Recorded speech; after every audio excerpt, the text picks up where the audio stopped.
Welcome. Hello, everyone. Welcome to another Binance Charity Chats, where we discuss the role of blockchain and crypto playing in helping solving the world's most complicated social and environmental issues. Today, I'm so excited because today is African Day, and we'd like to dedicate today to Binance Charity Chat to celebrating a region of in the world that is very close to my heart. With us, we have a London-based Nigerian musician, artist, Nissi Ogulu. Welcome, Nissi. Hello, Helen. Thank you. Thank you for having me. It's so wonderful to have you to our panel. We're so eager, and waited for the NFT for good auction dropping with you soon, on our marketplace. It's coming soon, I guess, on Monday. I'm very excited. Are you? Same. I'm very excited. It's been a long time coming. Great. Over the next half an hour, we will discussing Nissa's connection to her motherland through art, music, and charity, and as well, our creativity flows through her blood, coming from a family established creators, and how their heritage influences her talents and her family. Her old brother is Bono Boy, right? Is the African giant, and her grandfather is Benson, who was a legend and also Fela Kuti's manager. Nissi's mother, Bose Ogulu, is an entertainment business guru, and also her sister, Romania, is also a genius in the world of fashion and creativity strategy. I really cannot wait, to for you to share with us, how the family genes. So let us welcome to Nissi to be on the show. So how are you today, Nissi? I'm good. I'm good. It's a good day. The weather's not too nice, but I'm good. So tell me about your family and your upbringings. I mean, we're a family of three children. I grew up in a very liberal household. My mom had a music and language school, so my mom speaks five languages. Um, Five. Wow. yeah, she's an impressive woman. And we were always brought up with music, with freedom of expression, with African history, with that pride. While we were kids, my granddad was very big in the music industry, so he was like a journalist, a music critic, DJ. So he taught us everything that we know on the music front. That's myself and my brother. And my sister has always been like so amazing at fashion. So that's kind of the path that she took. And then she was always great at finance. So I think I grew up in a creative household, if I can say, in a very clever, intelligent, but still creative household. Brilliant. It's no doubt your family is so impressive. But what has been your lifetime mission, when you were a child? What was your dreams? My dream was always to change the narrative when it came to, limitations on African women, especially pertaining to art, to technology. I was always this kid who was naturally good at science and maths and physics, but at the same time, I was very into my music and my art. So a lot of people would wonder, how do you do both of them? How are you even doing this as a girl? I would be messing with cars with my dad, and then one day, and then the next day, I'm in the music room. So for me, it's always been a dream to, build a legacy for African women, just to show them as an example of how much you can achieve, even when it doesn't look like it's a path that you should be taking. Fantastic. When was the first time you went back to Africa? I go a lot. Yeah. I'm in Nigeria at least 5 times a year, every Yeah. year. I try to go back often, So the because first time when you were kids, when you go back, from London back to Africa, how did you feel? Seeing the contrast. What? it felt natural, Yeah. because I did spend a good amount of my younger years back home in Nigeria. I spent some time growing up there. So going back wasn't a big deal. It was just a case of catching up with all your old friends, Yeah. checking out what's new, what's happening on the scene. But it was natural. It felt like home. Fantastic. I remember the first time I went to Africa was 2011. And then which really remind me, like how Asia looks like. And then Mhm. the most important thing is for me seeing those young girls. Because, if you went through, for me, I went through the development of Asia's economic transformation. Understand, when there's a big platform can open, people's life can change. I Yeah. guess, like you also should, do you also envision, in the future, how your friends, they need a platform? How would you feel?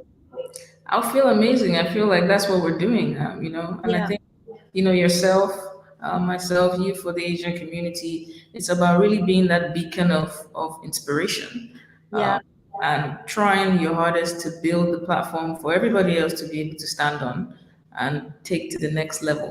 So that's the dream. The dream is just to create something that's bigger than yourself, you know? That's amazing.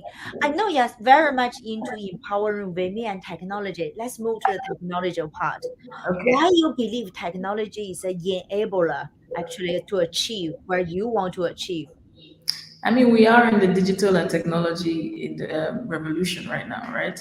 And I think that there's a lot of women who have the ability, and are so clever. I mean, you don't want to imagine how many people are coding, how many people there are in product design, in film and animation, and etc. So for me, it would be such. I would feel like I've achieved something if I walk into a building, with a technological institute, and at least it's 50-50, Yeah, because my entire life in any technological space, it's always been 90 to 10% male to female ratio, yeah. or if I'm lucky, 70 to 30%. So that is a passion for me. Not to say that I'm going to not pay attention to the men, no, but it would give me an extra joy to see more women in tech. That's amazing because I think you are such a great role model to a lot of African girls because they know for women what they can have a role model to imagine what they can achieve. Yeah. So tell me about blockchain. What is your vision about blockchain and crypto? My vision with blockchain crypto is even mostly with beyond the transactions that it allows, worldwide, whether that's centralized or decentralized. I think what the NFT space does to help is, try to build a community, give some representation at the same time. It allows people to interact with themselves across the board.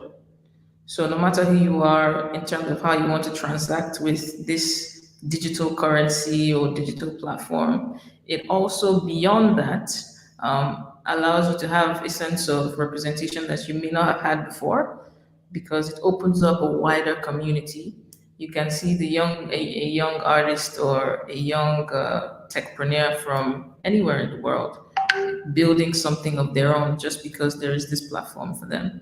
So for me, that's one thing that's fantastic that blockchain and crypto have managed to do. Brilliant.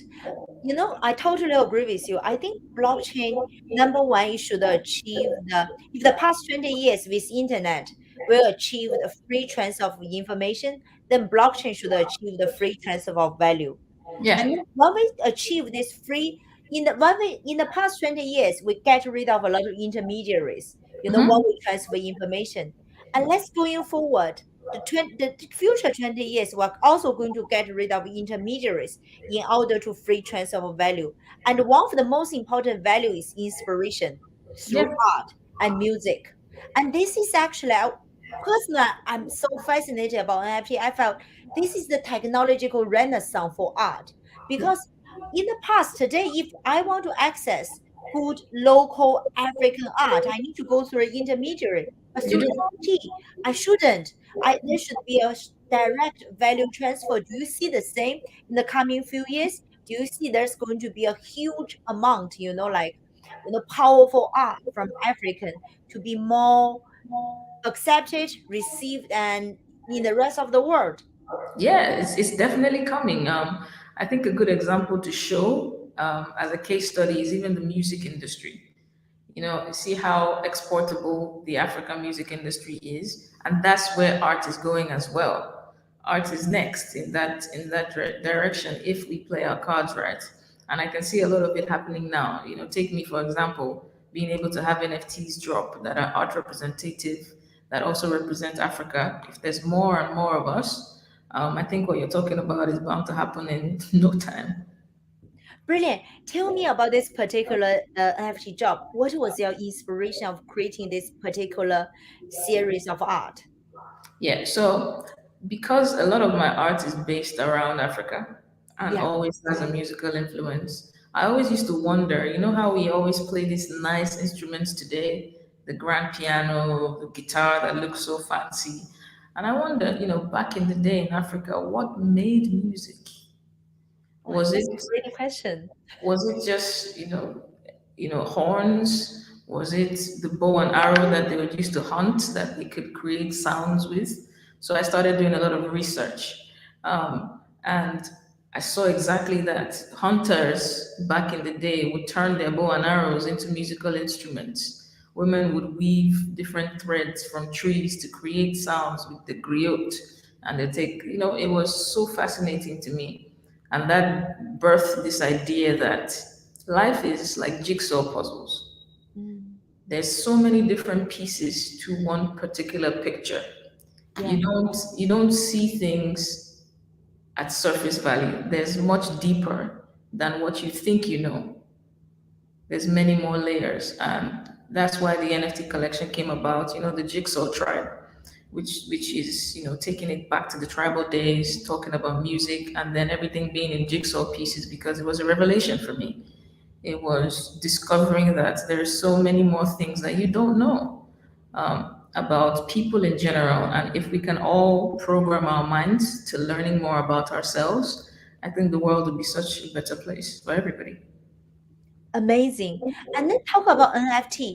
When did you first hear about NFT? And then why do you want to make your art in NFT instead of the traditional, like intermediate ways? Yeah. I mean, like you said, there are the traditional art that I have as well. But Yeah. like you said, we're in 2022, Yeah. and this is the direction that the world is going in terms of having to cut out the middleman and having your message be more exportable. It's about a message of inspiration and taking it as far as you can. So, and of course, I'm a tech freak. I'm a tech engineer. So, once I heard about NFTs, my brain was seeing colors. It was so exciting. It's like now art can be this commodity that is so highly valued. So for me, all I wanted to do was get involved.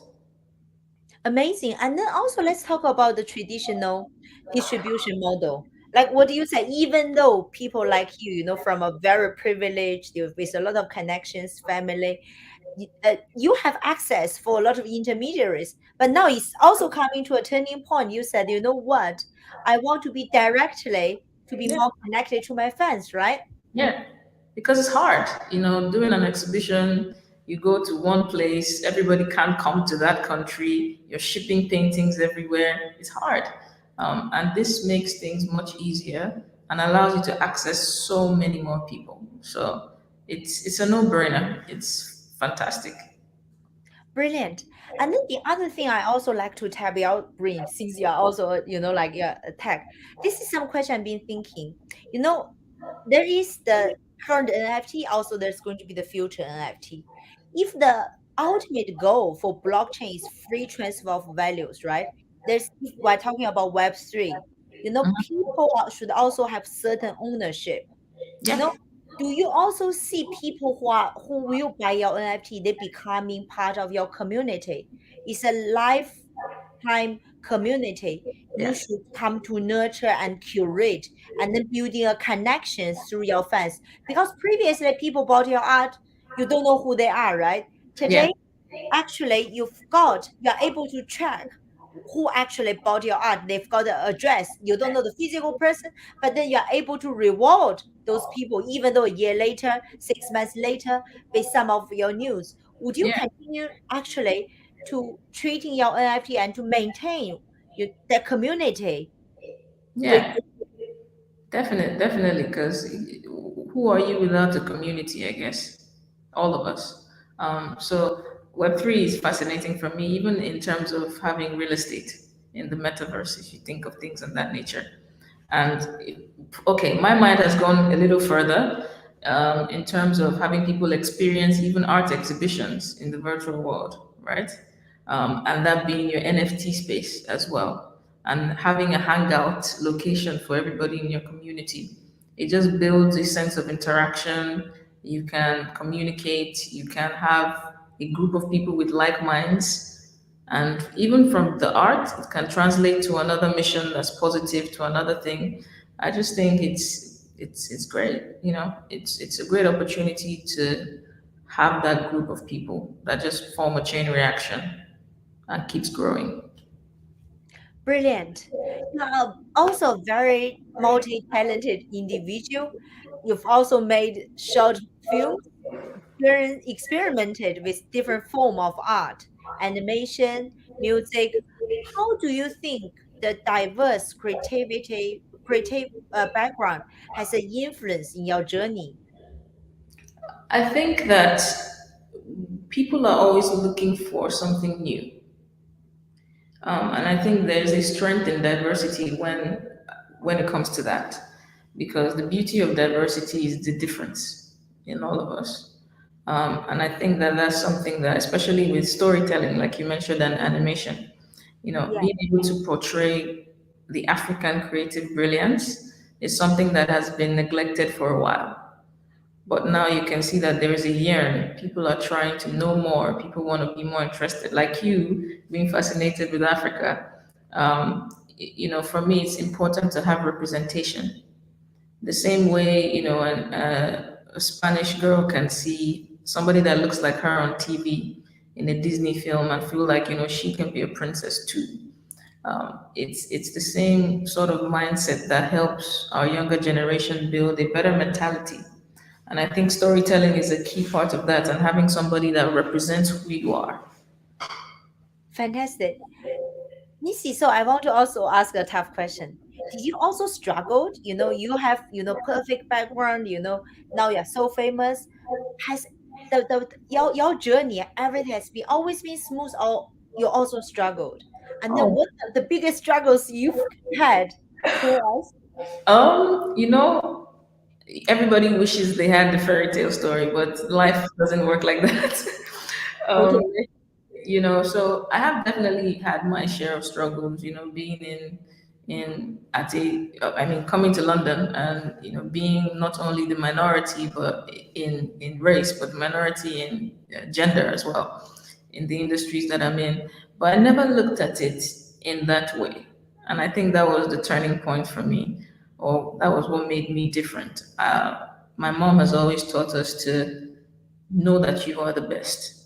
Mm, There is a sense of confidence that builds in you as a child that's mhm. almost impossible for anybody to take away. So I always looked at obstacles as challenges for me to overcome, never as a disadvantage. Some of the challenging things I've had to face is people underestimating you a lot, Yeah, um, or you having to work three times as hard as yeah. everybody else just to get what you want. You know, and trying to find a sense of belonging. And then in everything that you do, you sacrifice, right? So there's a lot of sacrifice of your time to do other things just to chase your goals. And I think that's something that's also proven to be a challenge. But at the same time, if you have a vision, um, anything you want to do, you can do. It's not impossible. I love this, like hardworking, believing in yourself and having that confidence, believe something in your ways. You know what, Nisi, you're really cool, like pass through all of those things. You're cool. And then so you have got that kind of calm thing. But I guess a lot of maybe we've got I'm sure today we've got African young girls, is watching on this show. And she probably saying, you know what? I want to become her. But then how can I become her? What kind Mm. of new advice you can give it to them? The best advice I can give is be the best version of yourself. don't become me because I yeah, like that. yeah, because why I do this is to inspire, but I Mm, want to inspire you to be the best version of you. amazing. So that for me is the key thing. That's the best advice I can give.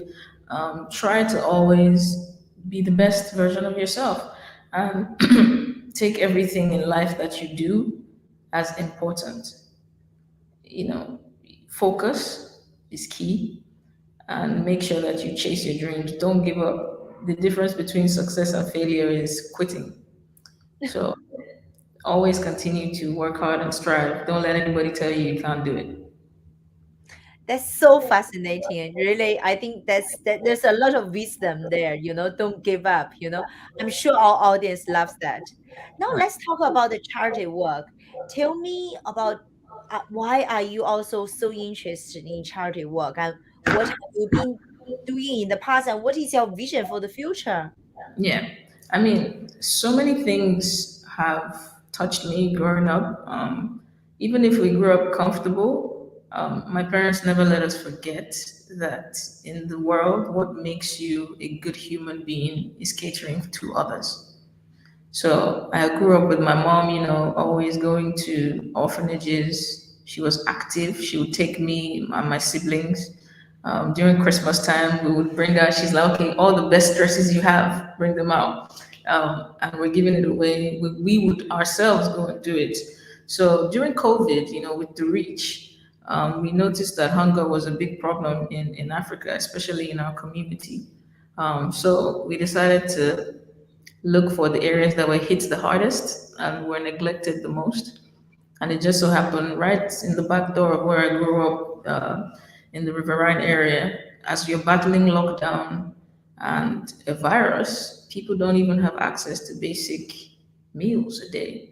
So, we decided to partner up with a fantastic team out there, with my family as well, to really provide them with that service and make sure everybody was taken care of in that entire community. And the goal is to continue to build that in many other facets. I'm also very passionate about, women and girls, and I hope to start some charitable things in that area as well very soon.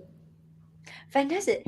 Your passion towards women and girls, is that only because you are women, or w- Um, yes and no. So yes, of course, because I'm a woman, I would feel the pain a bit more, I like but that.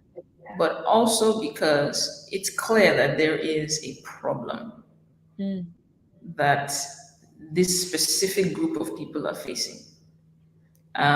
And it needs to be solved in the same way that there's other problems in the world, as you know. So it's just something that I feel like it's the least I can do because I have a deeper sense of understanding because I'm a woman, you're a woman. We connect to being women more so than anybody else will because, they're not. So for me, that's one of my big passions. I really like that. I think the feeling, the compassion is so important. Like the word you use, we feel that. We know, we understand when you have a tiger inside, how happy we could be, want to let that tiger out, right? And Yeah. now I guess it's also to empowering how to let those tigers out from the other girls, because Yeah. we know the enjoyment. No, exactly. Exactly. So tell me, when was for you, there a turning point for you?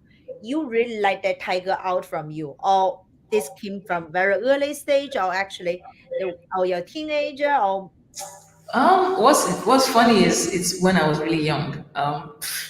At 15, I told my mom I wanted to start a company, and wow. she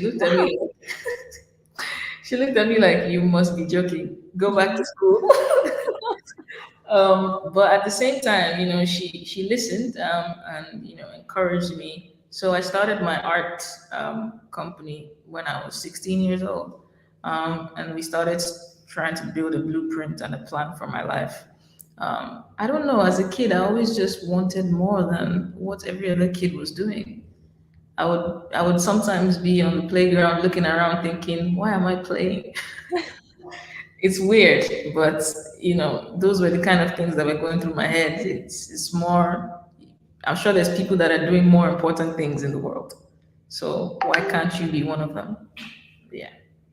Fascinating. So your mother, from the answers you said, clearly your mother has been a great role model to you, right? The first thing you say, she spoke 5 languages, always inspire you. How do you felt, having a role model mother in your life? It's amazing. I keep telling her, like, the biggest thing that she taught me is nothing she taught me because it was by her example, you know? And I feel like the first time I said it, it was a shock to her. It's not even what you say, do or don't do, it's just by watching how you choose to live your life. That was more of a lesson to me than anything else. Mhm. So yeah, that she was, she was my idol in a sense. That's amazing. Talk about little bit parenthood. Actually, I was having a chat with a friend, also a parenting. I also have a child. And then one thing they asked me why I work so hard. I said, you know what? If I'm going to be away like 10 hours a day from my child, I have to do something I truly love. Yeah, Otherwise, I would prefer to spend the time with my child, right? yeah, exactly. Yeah. So now So let's say I'm sure if there's parents, in front of it, how young parents, what kind of advice you would give to them, being raised by a very successful parent, yeah, I think listen to role you. model? Yeah, be a role. First things first. Your kids watch you more than you think. So be a good example and listen. A lot of the time, even when one thing I know was good for me is even when I was punished for doing something wrong, it was explained why I was being punished. Oh, If you get a spank, my mom will tell you why you're getting a spanking. mm, And from learning the lesson, you would even feel worse than the pain of the spank. So I think that those were key things for me. Lead by example, listen to your kids, help them, become better versions of themselves, and talk to them. amazing. And I'm also sure there's also people are curious saying, you know what, I want to follow her footstep, learning about this NFT because we want to use NFT to, this is a new empowerment to get rid of the intermediaries. And then the creators will getting maximize the value and can connect it to fans. How? From your journey, what's the bad thing, for people who don't know NFT well, they just love you. What kind of advice, for them to get into this type journey? I mean, research is good. You've got us talking on Binance now, so Binance is a good place to start to kind of look at all the things that are being done there. I didn't know a lot about NFTs as well when I got involved, so I asked a lot of questions. I think don't be afraid to ask questions. Look for as much information as you can get. If you're following the NFTs that we drop, maybe watch the trajectory that we're taking, how we're moving. Reach out to members of the team, anybody you can connect with, and just start something. That's the first step. That's the most important step. That's amazing. Last question. If one thing, what's the most important thing you want to say to our audience today? One thing you want them to remember? Oh wow. One thing. Yeah. I want you to be inspired by this conversation, if I were to say anything. And, of course, thank you for tuning in and listening to us talk. And look out for what we have coming, the NFTs dropping, and more information on it. So, Thank you so much, Nisei. I really, really appreciate. I really appreciate your time, your heart, because you are doing this NFT, it's a charitable auction. You yeah, are doing it for the society, for good. And also, I think, as I said, you're such an inspirational female leader, to empower people. They think, hey, you know what? They can imagine the future. This yeah. is really, really inspirational. Thank you so much for joining us today. We're so excited for your NFT job. And the auction will go live on Friday, 27th at midday Central Africa time, and it will end on 15th of June. Don't miss out. Thank you, everyone. Yeah, go buy the NFTs. Thank you. Thank you guys.